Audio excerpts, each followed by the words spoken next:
Hello everyone. This is just going to be a quick video on how to fit to a histogram in Python. So for the Muon Lifetime lab, you're going to be given a histogram of data, or you're going to be given data that you've got to make a histogram out of and then fit an exponential or something to that histogram. So I'm going to show you how to fit an equation to a histogram, and I'm actually going to be doing it using what am I talking about? I'm going to be using a straight line because I'm not going to show you the whole thing. So you can see a Python file that I've already got open. This isn't actually that important for you. I just wanted to generate my own data. You can ignore this entire section. This is just me generating data that when you take the histogram of it, it looks like it would fit the equation of a straight line. And let me show you what I mean. So far all I've got is reading in my data. Notice how I'm using a comma separated value or a CSV. You have an XLSX, so you can rename your XLSX to a CSV file if you want. I just did it because it's easier to save as CSVs. And of course I've got the usual imports, right? NumPy random you don't need. This is just me to make my data. Pandas and Matplotlib. Now, of course, I'm not using the real data because that would be too easy, and that would eventually just be me showing you what to do for the whole experiment. So I've made my own data, and this data is not going to fit an exponential, it's going to fit a straight line. So I just want to show you what the data looks like with the plot.hist command, which is going to produce a histogram of our data. And it's produced a lot of histograms of our data because I've run this too many times, so I'll close it, we'll go again, and look at that, that's a histogram of our data. Now, there's no separation between all the columns, right? But you can kind of see it looks like it follows a straight line. Okay? And what we're going to do is we're going to fit to this straight line. Okay? And I want to find, importantly, the slope of the straight line. And so that's what we're going to be doing today. So once you figure out how to find the equations of this straight line, then you can ideally figure out the constants in your system, right? Figure out the decay constants in your system. And I've added a bit of random noise here. The first thing I want to show you is that, of course, you can change the number of bins in your histogram. So let's do 20 bins, because my data is 10,000 points. So if you do 20 bins, there you go. It actually looks a bit more jumbled, which is good, because I kind of wanted this to be a bit jumbled. So it doesn't give you the perfect fit. Now, the first thing we're going to do is we want to fit to the peaks of this histogram, right? Like we want to kind of fit a straight line that goes across this histogram here, just across the top. So, so the first thing we need to do is actually to find the equation, or to find, sorry, the values for all of these little peaks of the histogram, right? Because we want to fit to like the data points that are all here, and in order to do that, we actually need to find the histogram top points. So to do that, we're actually going to be using the NumPy histogram feature, np.histogram.data. Okay, so I'm going to get rid of this plot, and we'll run this, and there's a variable named a, and you can see that a has two sets of values, and we don't actually know what these sets of values are. Now you could look at the graph, and you could kind of try and figure out what these two values are, right? You can see that this one, whatever the first vector is, goes from 0 to 1,000. This might be the peak values. But the second one goes from 0 to 1. So this might be the location of the bins. But let's confirm that, right? So what we're going to do is, as always, we're going to Google the function that we're using. And we're not going to accidentally watch anime. Ignore that. I don't even know what that is. Oh no, that's a chill Japanese guy show. So ignore that. Now this can't go up on the School of Physics YouTube anymore. What we are looking for, you can see all of my Googling that I've done, is NumPy histogram. Okay, NumPy histogram. Cool. And this is the function histogram, right? Where A is the data that's in an array, and we need to specify the number of bins. By default, it's 10. Okay, so you notice that, oh, ignore those. Geez, I play a video game called Path of Exile. It's cool. You notice how last time I had my bins as 20 bins, but in the histogram I didn't specify. So let's actually do 20 bins in our histogram as well. You will have to specify a particular number of bins based on what kind of bin width you want to have. So let's bring this histogram back up. What we're interested in is what is the output. So it returns the array, the values of the histogram, right, which is an array, and then it returns the edges of the bins. So the edges of the bins. So that would be the kind of edges of each of the columns. So if we run this again, right, and we take a look at A, what we'll actually see is that index 0, so the tops of the histogram, has 20 values, but the second one, which is the edges of the histogram, has 21, because we've got 20 different bins, which means we need 21 different locations to mark out the start and end of all of those bins. It's like a fence post problem. So what we're going to do, right, is we're going to go, okay, tops. Let's do the tops of the histograms. Let's extract that. So it's going to be A, and then we're going to do a square bracket, and we're going to go 0. Okay, because we want the first thing in that tuple. Right, so I'll just, we'll create a new cell here, so I don't need to rerun everything. Nope, that's not a new cell. Come on, Thomas. There we go. Alrighty, so let's take a look, see if we have tops. Here it is, and look, that's the top value of our histogram. Right, so that's our Y values. Fairly easy. Now let's get our X values. Right?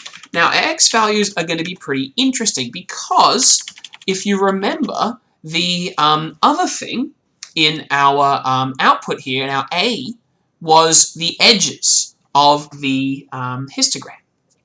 Right? So what we want is the center of the histogram. So the first thing I'm going to do is I'm going to check on the histogram thing and see if it's possible to give me the center instead. Doesn't look like it. It's just going to be the bin edges. That's fine. So what we're going to do next is we're going to find the bin center manually. Okay? So what we're going to do is we're going to go bin edges. And we're going to extract the bin edges. So we're going to do A square bracket 1. And that's going to give us the second element in this system, which is in this case a vector of 21 values. So if we take a look, we've got our bin edges. Now what we want is a new vector where every value is the average of the two values. Every value is the average of two values. So like we want a value that's the average of these two, and a value of the average of these two, and then another one the average of these two.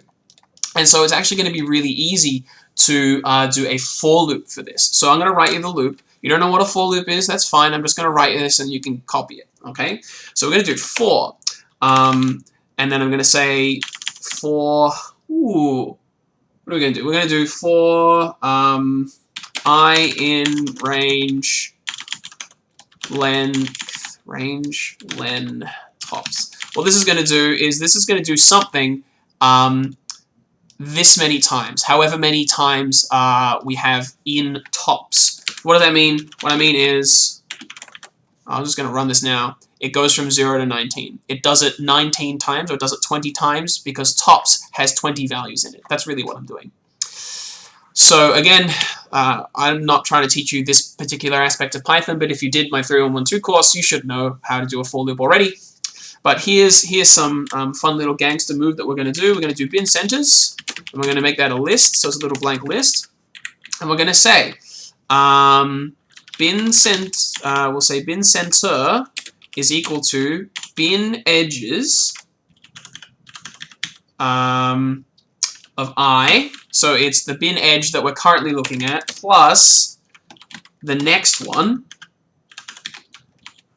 I plus 1, and then we're going to divide that by 2. Oop. So then we're going to divide this whole thing by 2. Oop, that's supposed to be a square bracket, and divide by 2. Okay, do this, do that. Alrighty. So, and then we're going to append that to our earlier list. So bin centers dot append bin center. Now, so you are going to copy this stuff, right? You're not going to pay too much attention to this. But we run that. It didn't crash, which is good. We've got our bin centers, which is here. And now what we're going to do is we're just going to quickly do a plot. Plot dot plot. X-axis is bin centers, Y-axis is tops. Let's take a look at that. Where is it? Hey, there we go. Check it out. Okay, so I left the histogram up from last time when we did plot.hist, so that's convenient because it kind of looks on top. You can see that this orange curve is the data points, and the blue curve is our histogram. Okay, so that's pretty cool. That's pretty good. So if I close that, and if I ran it again, it would actually only give you the line. right? Because we don't have the histogram kind of left over from last time, because Python will just plot on top of your existing plot, which is kind of annoying sometimes, but in that case it was quite serendipitous. Okay, so now we've got our x-axis and we've got our y-axis, which is good. So what we need to do now is we need to somehow figure out how to fit an equation to that, right?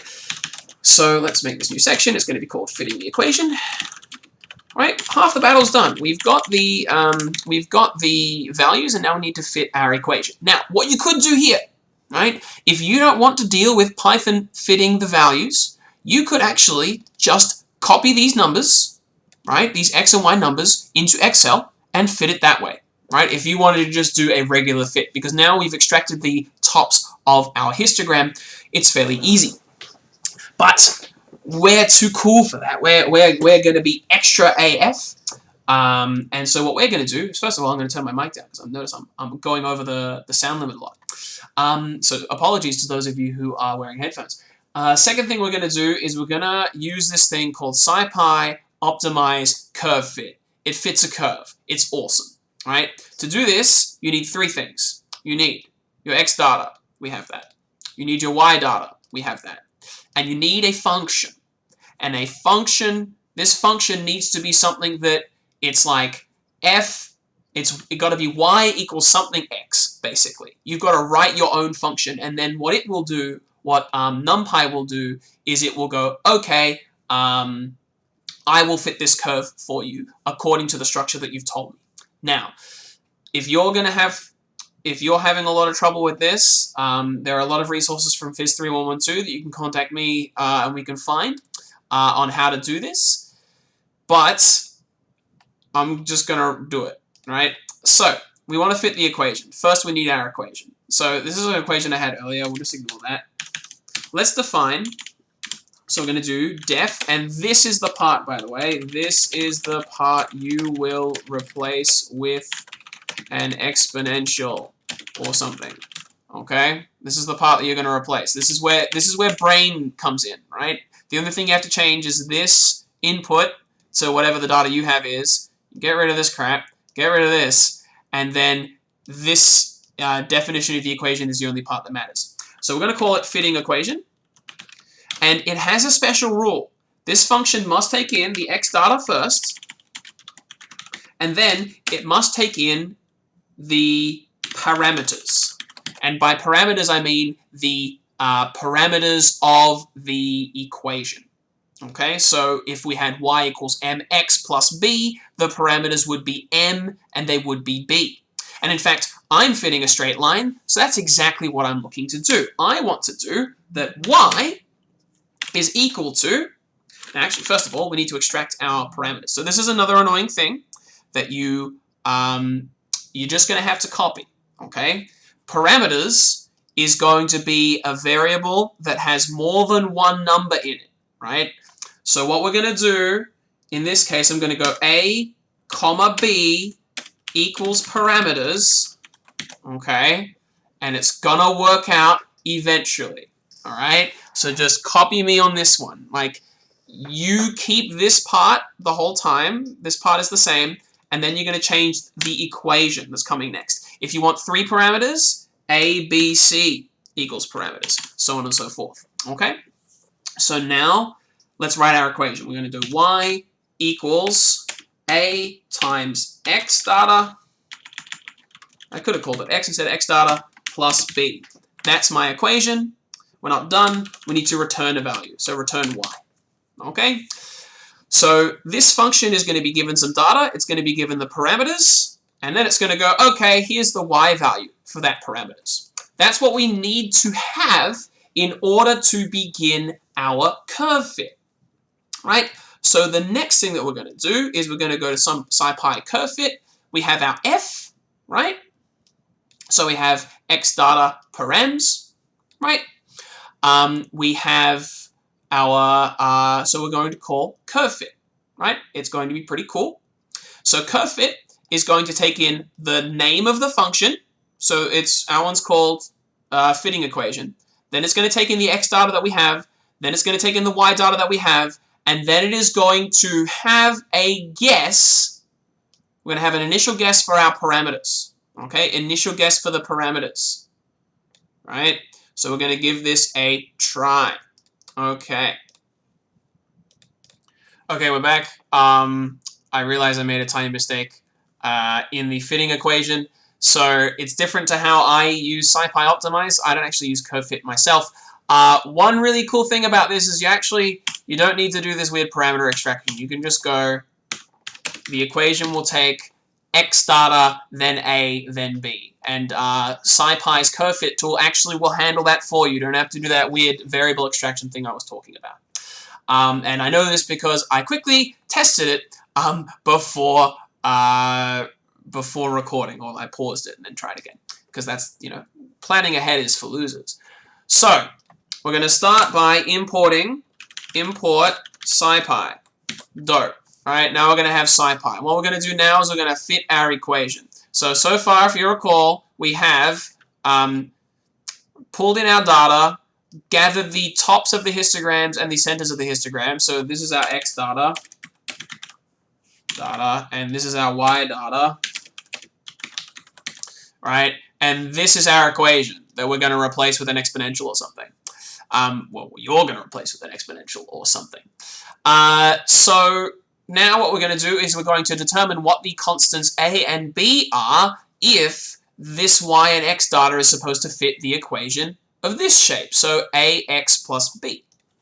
So let's go ahead and do that. The first thing that we're going to do is we're going to run the SciPy.optimize doohickey. So it's going to be SciPy.optimize, I can spell, .curve_fit. And then you put into the equation the name of the function. So again, it's in the little order here. It tells you. First comes the name of the function, then comes the X data, then comes the Y data, then comes your initial guess if you want. Right? So let's give it a try. Name of the function was fitting equation. The X data was called bin centers. The Y data was called tops. And let's see if it runs without us specifying an initial guess. It does. How excellent. So it specified an initial guess of 0, 0. Right? But you can specify a different initial guess if you want.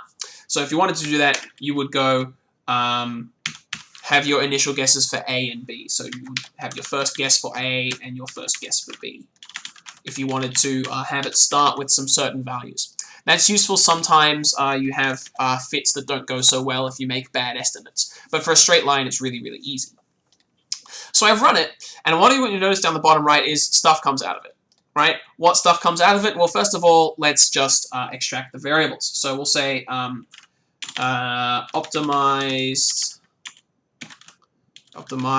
output, and now we'll put it in a variable. It's called optimized output. Let's go find it. Here it is. And there's two things. The first thing is just two variables. Maybe it's our values for A and for B. Who knows? And then the second thing is a matrix. Right? And you notice that the off diagonals are the same. So we again consult this CurveFit, and we go, well, okay, what does it return? What comes out? First of all, it comes out as an array, optimal values for the parameters. Cool. So this is just saying, okay, least squares fitting is the fitting that the CurveFit did. Basically, the first thing is our values for parameters, so our values for A and B. And then the next thing is the covariance, right?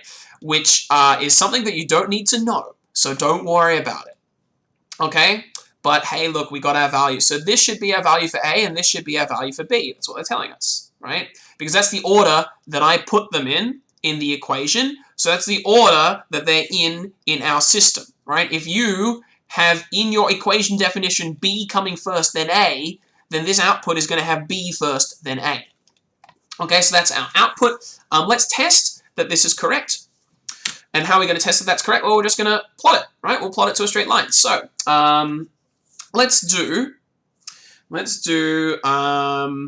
just literally calculate it. So, we're going to do that Y output equals fitting equation, and then we're going to put in the X data that we always have, which has been centers. and then we're going to put in our values for A and for B. So I actually need to extract these out because optimized output is a bit too complicated. So we're going to say, we're going to use fitting parameters as our first variable, and we're going to say cove matrix as our second variable. Matrix has an X in it. I'll just quickly comment that out so I can run this without it shooting itself and dying. And if we have a look, fitting parameters now has 2 values, right? So this is how you extract, how you take the things that come out of this and you throw it into different variables, right? So this is a little cool pro gamer move. So what are we doing now? We're just going to test that it kind of looks like what we're expecting it to look like. So technically you're done, right? Technically, you take those 2 fitting parameters, and this is your 2 constants. And then that's technically what you had to do in the lab. But we should test that it looks like what we expect it to look like, and we can also, use it to plug back into our Excel and see if things work, if you're using Excel. But what I'm doing is I'm actually just going to plot the output of my equation if I put in the X data that we already had and use the fitting parameters that we have here. So we'll do A equals fitting param 0, so that's the first one, and B equals fitting params 1. Okay, now that should run. Can't multiply sequence by non-int of type numpy float. Oh, great. So it's doing annoying things. So I can debug this, and I will, but I'm going to pause because you're not going to learn anything by me debugging this. Okay, I'm back. The only problem is that these 2 values, A and B, were a numpy object, and bin centers was a list, and it was like, bro, you can't do that. So I made bin centers an array, or at least I'm saying, hey, when you give it to the fitting equation, just make it an array. It's fine. So we run that. We get some Y output.